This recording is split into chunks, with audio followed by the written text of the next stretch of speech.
Thanks to everyone who have subscribed. If you have not, please do. And thanks for coming out here. I really appreciate you. Reactions as Aisha Yusuf finally reveals how the North would get freedom. Hello everyone, a very warm big thank you to each one of you. Shout out to you. Thank you so much for your support. Apple Line Media, we really truly appreciate you. Yes, it's our very own Aisha Yusuf, a young woman who is an activist who came to the limelight at the first instance of Bring Back Our Girls. She was not quiet. She's really an activist who speak actively, with the release of those girls that were captured some time ago that they even had to bring the US to come and assist us. Aisha Yusuf has also been a big part of the, NSAS protest where she even raised her hand and she looked so much like the Statue of Liberty in America. She has been a voice to reckon with, as well as some northern members are, against her for her radicalness, speaking and airing, view on what really matters, being a voice for the voiceless. She has not been everybody's cup of tea, as most men in the North will rather prefer a woman who is docile and will not speak. Some of them will rather want a woman they can oppress, that has no voice, that cannot say freedom. She is, bringing out what could actually set the North free from this systematic bondage being imposed on them. Let's get straight into the news and get all the details. Victory at last. See reactions as Aisha Yusuf, I beg your pardon, Aisha Yusuf reveals how the North will get freedom. Aisha Yusuf, a mainstream Bring Back Our Girls campaigner, had conveyed a short yet groundbreaking message today, uncovering when the youth will get its freedom and when it needs to do to achieve their possibility and purpose now. This is coming after Aisha Yusuf delivered arraignment on Twitter denouncing the current spark of killing going on in the North in her Twitter page. She called out the intimidation of the northern leaders on the youth, while regarding as the spark of killing by the B-boys, bandits, and other psychological oppressors exercising no discreetness because they know that they are being aided and supported by powers that be. This was because of the previous position of the northern governors toasting their weight behind the call to change the social media.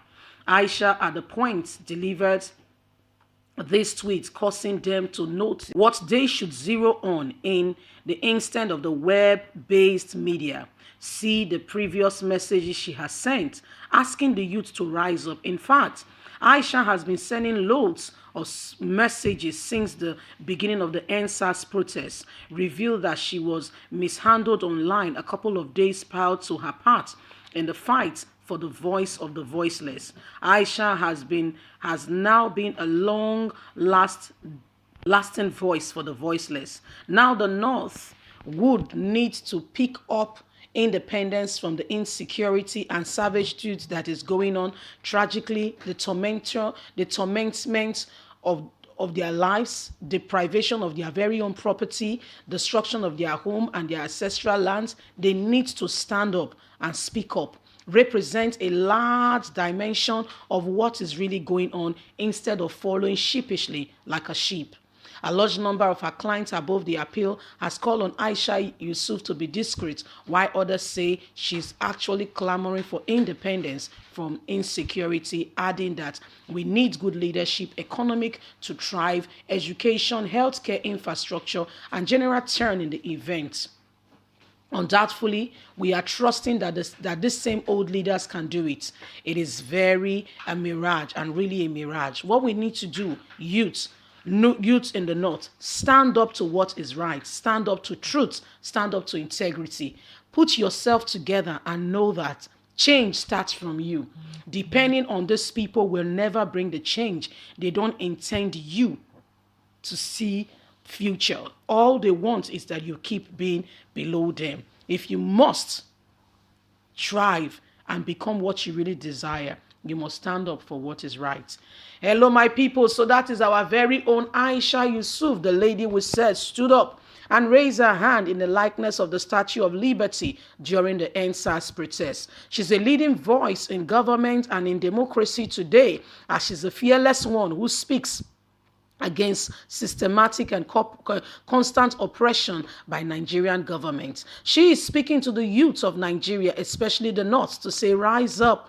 Rise up. If you don't, no one will rise up for you. You need to stand up against systematic, deprivation of your own personal human rights. What they are doing to you, they are permanently closing your mouth because they don't care about you. They want to continue to use you. They want to continue to make you their subject. They never intend for you to rise. And so when you begin to rise, they are scared, they are skeptical, and they don't want it to stand and to see the light of day. So what do? Oppression, intimidation, and keeping you under the servitude of making that the education is irrelevant and making you see that you cannot go forward without them.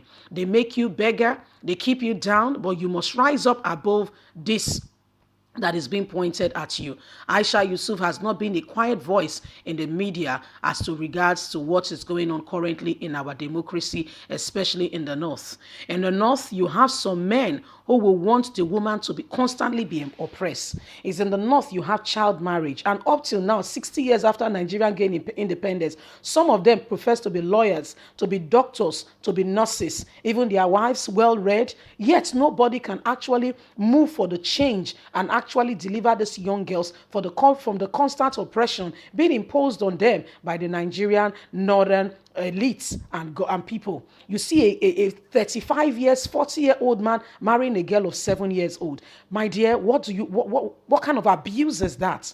Yet, Nigerian government, not a single word. What they are converging for and what they are focusing on is the media.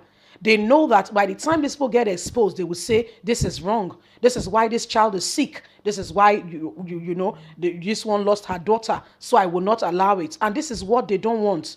They don't want you to rise up. They don't want you to know the truth. So they want to keep you down in systematic, oppression. But Nigeria, you must rise up, especially those of our brothers and sisters in the North.